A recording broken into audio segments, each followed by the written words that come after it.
Hey everyone, welcome back to the Emotionally Intelligent Parenting Podcast. You know me, I'm your host Stephanie Pinto. I'm an emotional intelligence coach and author and speaker, and anything and everything to do with emotional intelligence is my jam. So you're in the right place if you want to learn more about that, especially because today I'm talking about a mini masterclass on emotional intelligence. Now, this is for adults, regardless of whether or not you're a parent, whether or not you do work outside the home. I have a lot of beautiful stay-at-home mums who listen to the podcast, a lot of people who are corporate, working out in the big world. I kind of do a mix of both. Like, I work from home, I really love it, but then I do some workshops and training, and sometimes I fly over the country to do it. So I'm kind of here, there, and everywhere, which I actually love. So regardless of who you are, if you are a human, which I'm pretty sure everyone here is, you have emotions, and so you need to know how to handle them.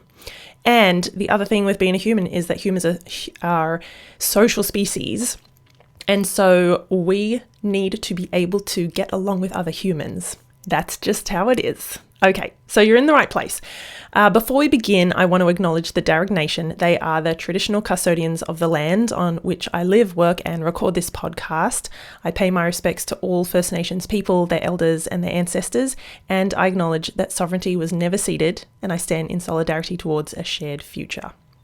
Okay, so let's get straight into the mini masterclass on emotional intelligence. I'm really excited for this. I feel like this is going to be a little bit more, it's going to be practical, but like information based. I want you to get a good grounding of emotional intelligence, what it is, what it isn't, and a little bit of the theory, which, to be honest, I find fascinating. I hope you do too. I often share lots of stories from my home, from my coaching and my coaching clients. I obviously always change a few details to make it anonymous. But it's going to be quite interesting, and you're going to learn a lot. And it's almost going to be like you've attended a masterclass with me, which I have done in the past few years. I'm kind of pulling back on a few masterclass and workshop things that I do online, just because I have so many projects going on. But I'll get back to them at some point, I'm sure. Okay, so I kind of want to start off by saying, unfortunately, emotional intelligence is still very, very misunderstood.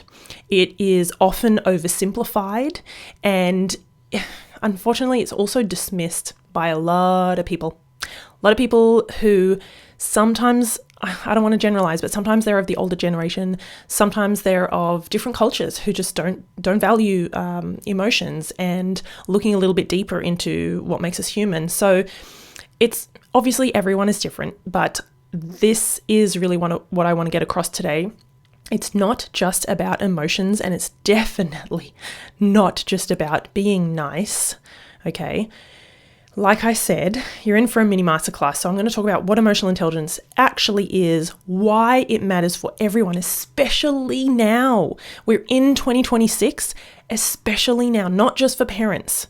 Like I said before, if you live or work with anyone in like the human race, then you're going to need to know how to handle your own emotions and also manage your relationships with other people. Obviously, you can't manage or handle other people's emotions, and yet you can have a certain amount of curiosity or empathy that will help you in those relationships or in situations or interactions or conversations. Anyway, more on that later. I'm going off script. Okay, also, I'm just going to say kids are home. It is school holidays here because we're in Sydney, we're in Australia, so we have a big gap of 6 weeks or something over the summer, which it is now. So yeah, be prepared for maybe some tiny humans to come in and ask for a snack, or say the other one is not sharing the remote. You know how it goes. Anyway, so I used to edit all that out, and now I'm like, meh.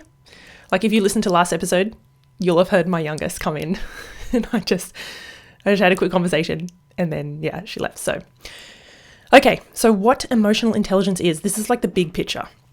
It is about the ability to notice, to understand, and to work with your emotions in yourself and in others in a healthy, productive way.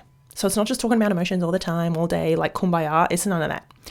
Emotions are actually data, very insightful data. They're not distractions. They tell you important information about yourself and about the world. So your emotional skills, if you don't already know, they affect absolutely everything. your relationships, your marriage, your parenting, how you relate to your own parents, colleagues, people at the grocery store.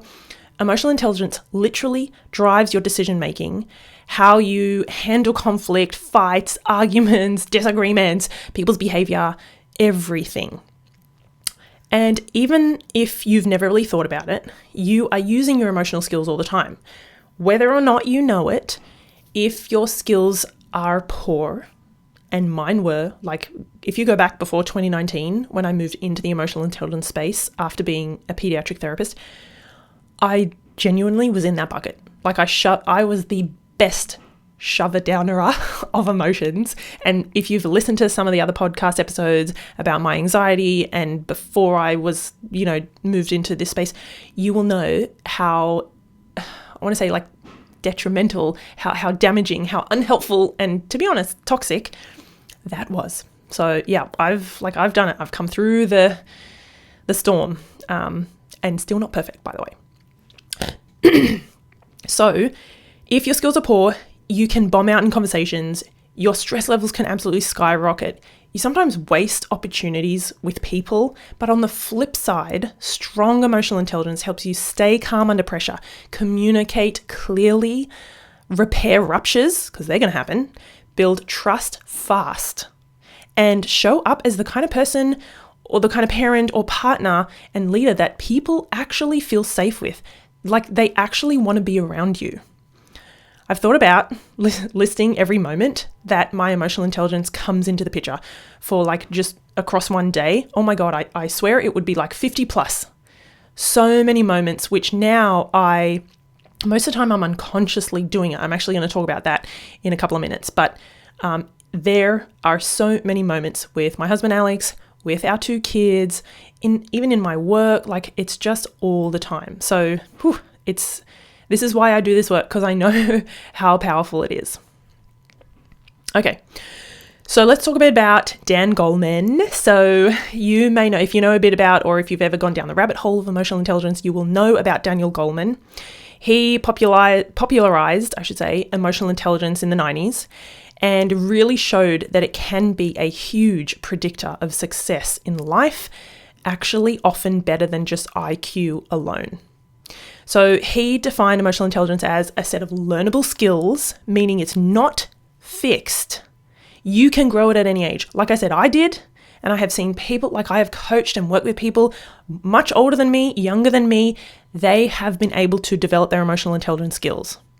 So the 5 key areas that Goleman talks about are self-awareness, self-regulation, motivation, empathy, and social skills. So there's a bit of a mix in there, you can kind of see. That one of the kind of key things is awareness has to come before change, right? Like you can't change or improve your emotional intelligence if you're not aware of your, shortcomings. And we all have blind spots, by the way. When I did my training, they were called there was like an activity that we did, and they were called blind spots are also known as spinach in the tooth moments. Or like habits. And I was like, oh, I don't know how I feel about that. That's a bit of a weird name, but like I get it because other people, okay, so this is the idea.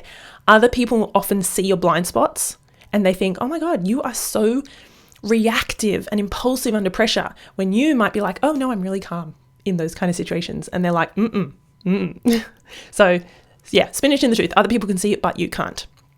Okay, so there's this model. This is what I want to talk about now in terms of what I just mentioned earlier about doing things like unconsciously. There's a model. It's like the stages of learning something, right? I think it's called the conscious competence learning model. Don't get like caught up on the name. Just ignore that. There are 4 kind of different phases or stages that you can go through when you're learning about something. It could even be like riding a bike. Or like reading, doing something at work, a new task, whatever it is, right? And obviously it applies to emotional intelligence too. So number 1, or the first kind of stage, is unconscious incompetence. This is basically like, I don't even know that I don't know. It's the whole, you've got a giant blind spot here. I don't even know that I don't know this thing. So what it is that like you don't realize that there's a skill missing, and a thought that you might have is something like, wait, yelling at my kids all the time is a problem. I thought that was just normal parenting. So it's kind of like when you're right at the start of your journey. Sometimes I have people who read my book and they will say, oh my God, I had this moment where I didn't know half the stuff you were talking about in the book in terms of emotions, behavior, child development, and the nervous system. And I'm like, yeah, that was literally me too, even when I was a pediatric therapist. Wild. Okay, so that's the first one. Second phase is called conscious incompetence. So you know that you suck at that thing. It's been brought to your attention and you're like, so you realize that you lack the skill and maybe you feel a little bit frustrated by it. I'm trying not to snap back or blame when I'm in a disagreement or argument with my spouse, but I keep doing it. This is actually the phase where a lot of people come to me for coaching because they've realized that something is wrong and it needs to change. And they know, most of the time, they know it's kind of with them, not the other person. And then they're ready and willing to work on it. Not so willing, they know it's going to be tricky, challenging, but anyway.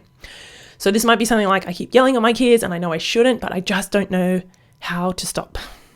Okay, number 3, third phase is conscious competence. So after that, with a little bit of work and awareness and putting time and effort and intention into the task or skill or whatever it is, then you become consciously competent. So it's like, okay, now I can do it, but I have to focus. It takes effort and energy. So you have the skill, but it takes effort, attention, especially to use it consistently. It's almost like you're in the messy middle phase. So you might think something like, okay, I'm taking a breath before responding. I'm counting to 3 and it is actually helping, but I have to remember to do it every single time. Okay, last one. This is where we'd like to be, unconscious competence. So when you're unconscious, you just do it without even thinking is the point. So it's like when you do things naturally. I just do this naturally. This is who I am now. This is what I do. This is I often refer to it as the culture in our home. We talk about stuff. We don't really yell, threaten, punish, and stuff like that. We tend to go, okay, tell me what you were thinking. Why were you doing that? Let's work it out. I'm on your team. Come on, we can get through this. Now we, after how many years, we do that really, really naturally. So this is when the skill becomes second nature and it feels more automatic. And so you might be thinking, okay, I barely have to think about it anymore. I can stay calm and connected even when my kid is melting down. Amazing. Okay, so this exact conversation came up I want to say a year ago with someone who read my book, and she said she was only halfway through. This was the cool thing. She was like, I'm about halfway through, and she'd already had so many moments where she handled herself and her kid, her kids and her husband, in a completely different way. And so sometimes she had to, I remember her saying I have to sometimes intentionally pause, think of what to do and what to say, but then other times it just happens naturally. So cool. I was thank you so much for telling me, because sometimes, I don't know, if you've written a book, when you write a book, I often forgot that people were actually going to read it. I was just getting my thoughts on paper and I was I want to put this all together, and I don't know, you get so absorbed. So anyway, okay, let's move on to the ISEI. This is where I got trained and got my accreditation in emotional intelligence. It's the Institute of Social and Emotional Intelligence. And so they work with, I think I find this a little bit easier to wrap my head around. I've put it in the book as well, so it looks like a nice little grid. You can just find it online. If you just Google ISEI quadrant model, you're going to find it, and it lays out 26 individual competencies or skill areas that make up emotional intelligence. So this breaks down emotional intelligence into 4, like I said, quadrants. They're kind of, you could call them interrelated competencies, skill areas. They work together. Basically. Hope that makes sense. So the first one is self-awareness. This is obviously about noticing your emotions as they come up and then naming your internal states accurately. It's also kind of knowing what you're good at, what your strengths are, and what your areas of growth are, or your weaker areas. So that's kind of where we start. Self-awareness is number 1. Number 2 is self-management. So this is the skill set of regulating your emotions rather than suppressing them, and choosing your responses instead of reacting. So there's a whole lot that comes under each of these. I've only gone through the first 2. Like I said, there are 26 individual skill areas. So in each of them, there's a number of smaller skills, if that makes sense. I'm not going to go through them all because that's like way too much. Okay, so social awareness is the third quadrant.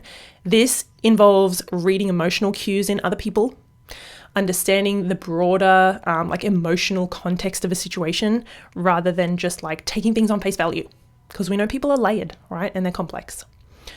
The last one is relationship management. So this is like the ability to communicate your emotions effectively with the other person, to navigate conflict, to build bonds and trust, to repair connections. Again, a lot under that, but you can see, so sometimes we'll have like weaker areas in one or more of these quadrants. This is very normal, and strong emotional intelligence happens when all four are kind of working in harmony together. So I will often, with a coaching client, do something that's called an SEIP, a social and emotional intelligence profile. And it's a huge like questionnaire that you answer online. I get the results, and then I flick back like a really in-depth report and a summary and a breakdown and everything like that. And then we go through in a coaching session. It's really, really cool to see this like graph as well of where people's skills fall in every single one of those 26 competencies. Anyway, okay. I also want to talk about in this mini masterclass, we have to talk about this. You just can't, you can't talk about emotional intelligence without it. It's the nervous system. Okay. So it goes without saying, I think, that emotional intelligence does not only live in the mind, like in your brain, where you're thinking about your emotions and what you're feeling. It lives in the body too. This is huge. If you take away like one or two things from this episode, I think this could be one of them. Your autonomic nervous system determines how much access you have to emotional intelligence at any given moment. So I'm going to say that again. Your autonomic nervous system determines how much access you have to your emotional intelligence in any given situation. So I can be super emotionally intelligent and really calm and like compassionate and empathetic with my kids. But oh my God, if my nervous system is overloaded and I've had a terrible night's sleep, or I'm arguing with Alex, or like we have a family member in hospital and I haven't eaten and it's like 2:00, you better believe that I have like zero access to my emotional intelligence, and I snap and I yell and I tell my kids off when they don't really deserve it. It's like, it's over there. I'm over here and my emotional intelligence is like in the next room, and I'm like, well, so, we're human. Okay. So when your nervous system or your body, sometimes I explain it as like, if nervous system is new to you, I'm going to mention about a couple of episodes that you can go to. Sometimes I just talk about it in terms of your body. When that feels unsafe, your thinking brain goes offline and survival responses take over. This is what your nervous system is built to do, to keep you alive when it detects any kind of danger or threat. And that doesn't just mean physical threat, right? It can be emotional threat.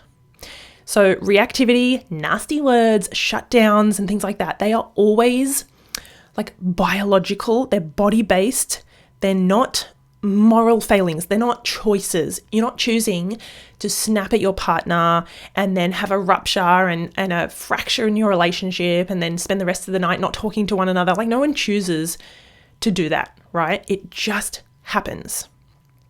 So understanding this can be incredibly liberating. And the cool thing is that it reduces a whole lot of self-blame and like blame and shame that we sometimes do when we do react impulsively. Okay, so I mentioned this before. Some experts that have really, really shaped my work in this, a couple I have been lucky enough to have on the podcast. There's Bruce Perry, Stephen Porges, Mona Delahook. They should have doctors in front of their name. I apologize. I have had Dr. Mona Delahook on the podcast. I have had Justin Sunseri, who is, he has his own podcast called Stuck Not Broken. He talks all about the autonomic nervous system. So the polyvagal theory shows us that feeling safe in our body is the foundation of connection and emotional regulation. Literally. Like if you don't have that, you don't have anything. When your nervous system senses threat, empathy, reasoning, logical, rational thought, all of that stuff shuts down automatically. Again, this is not a choice, right? This is what your body does for you. So emotional responses are like governed by your autonomic nervous system. Yeah, that's a mouthful. Before your conscious mind even gets involved.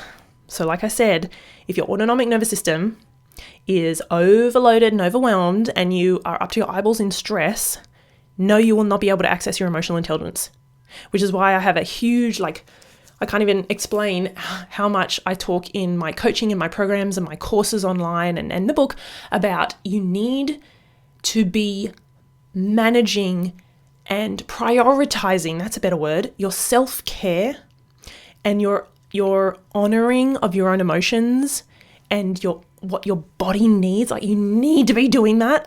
Otherwise, you get to a moment where your kids call you a butthead or they spray paint all over the kitchen bench and you're just going to erupt.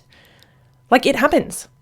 I think a lot of struggles that we blame on bad behavior or a lack of self-control, particularly with our kids, are actually nervous system overloads. I hope that makes sense. I'm going to say it again. A lot of struggles that we blame on bad behavior or a lack of self-control or being selfish, and things like that, not using their words. I'm obviously talking about kids here. This is actually when their nervous system is on overload and they cannot access their emotional intelligence and their logical, rational thinking. So the good news is that the nervous system can be, I don't want to say trained, but expanded. If you think of the window of tolerance, your ability, your capacity to handle situations, be flexible and adaptable, things like that, you can kind of expand that over time, which is how emotional intelligence grows. Okay, we're almost at the end. I want to talk about a few myths. I think I wrote down 5 myths that I want to bust about emotional intelligence before we finish up. Okay, first one is, this is such a common one. You guys already know this one, I think. The myth is that emotional intelligence means being calm all the time. Okay, so the reality is it's about noticing, naming, honoring, and then repairing. It's not about never losing your cool. So we have to understand and honor and work through our emotions, process them, release them, get on with our day, right? It's not about shoving them down, never having them, and just being calm and happy all the time. No. Okay, second one is that emotional intelligence is just about emotions. Well, no, because you've just heard all about the 4-quadrant model, Daniel Goleman's as well. So the reality is that it's just as much about understanding behavior, people's choices, why they say and do things, why you say and do things, and relationships, like human relationships as well. Okay, myth number 3 is that high emotional intelligence or strong emotional intelligence skills means that you never get angry. Also, no, BS. The reality is that anger is a healthy, natural, driving kind of emotion. We have it for a reason, okay? It's information. It is not a failure. It may be considered a failure if you splash your anger over those people who don't deserve it, right? Or you lose your cool with, you blame someone whose fault it isn't, or you take your anger out about a situation on your partner. That's different. That's why I talk about the fact that all emotions are okay, but not all behavior is. That was number 4. Number 5 is a myth that emotional intelligence is soft or weak. That one comes up a lot online. I get hammered online talking about emotions and emotional intelligence. Oh my God, people think, oh my God, you're going to raise snowflakes. Your kids are going to rule the roost. You need to prepare them for the real world. Ugh. Well, okay, enough. Again, I'm sure I've done podcasts on that. The reality is that emotional intelligence requires a whole lot of self-discipline, self-awareness, courage, being vulnerable. Hello, Brene Brown. It's not soft or weak, right? And you're not raising soft, weak kids. There we go. Last one is, the myth is that some people just aren't emotionally intelligent. Okay, so I get that they may look on the surface like they just have zero emotional intelligence, and maybe in some situations they do, but like, come on, you and I have been we have been there too. The reality is, though, that emotional intelligence can be learned at any age with intention and practice, and usually with some kind of resources like the podcast you're listening to, or a book, or a coach, or like there's tons of stuff online now thanks to the internet. Okay, so I hope busting those myths was a little bit interesting, and maybe just some nice reminders. Okay, I think we need to face the fact that we live in a very high stress, fast moving world where our nervous systems are constantly challenged. This is why I'm often saying, especially online when I do posts and little quotes and like reels and stuff, emotional intelligence is a critical, non-negotiable survival skill, especially in 2026. Like, just for here on out, right? Especially actually, without going into the AI conversation, all of that too, we need to be prepared as humans. Emotional reactivity is everywhere, from work to personal relationships. Like, being stuck in this place is overwhelming. The good thing is that, as I said, we can learn emotional intelligence, we can grow, we can develop, right? And emotional intelligence directly impacts leadership, partnerships, even your mental health. So many stats out there about the power, the profound, significant impact of developing emotional intelligence as a protective mechanism against mental health disorders and conditions, anxiety, depression, self-harm, suicide. Like, it's something that it just reminds me how important this is, not just for ourselves, but the little humans who are going to basically take over and be the leaders one day, right? They're going to be running our country. They're going to be working in our hospitals. They're going to be teaching children in classrooms. So, okay. That was a big one. A few thoughts to kind of finish up with. First one is emotional intelligence. Just a reminder, it's not a personality trait. It's not like a fixed, static kind of you're born with it or not. It's a skill set and a way of engaging with yourself and with others in relationships, which we all have. You cannot grow your emotional intelligence without these things: self-awareness, practice, and supporting your nervous system. You cannot grow your emotional intelligence without those. So if you're thinking, oh my God, I want to learn more, well, you're in the right place.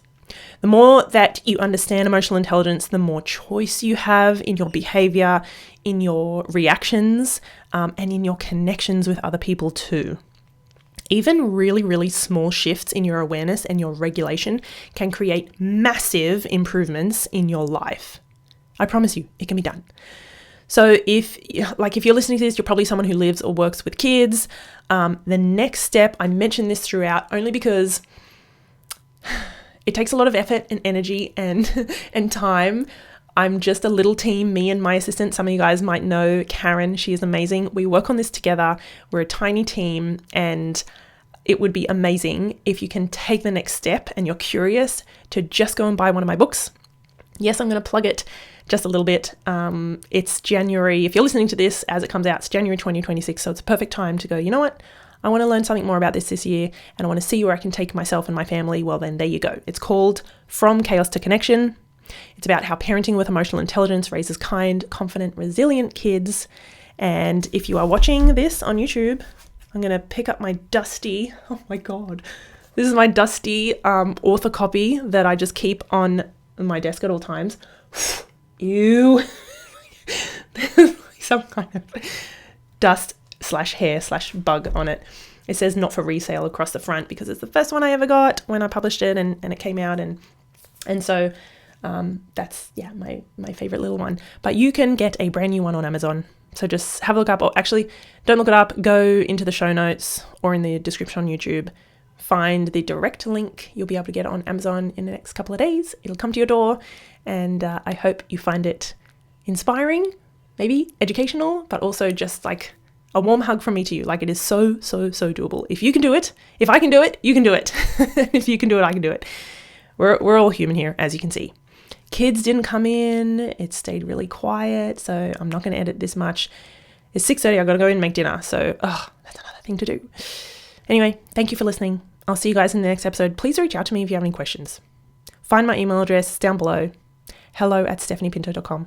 Otherwise, I'll see you online somewhere.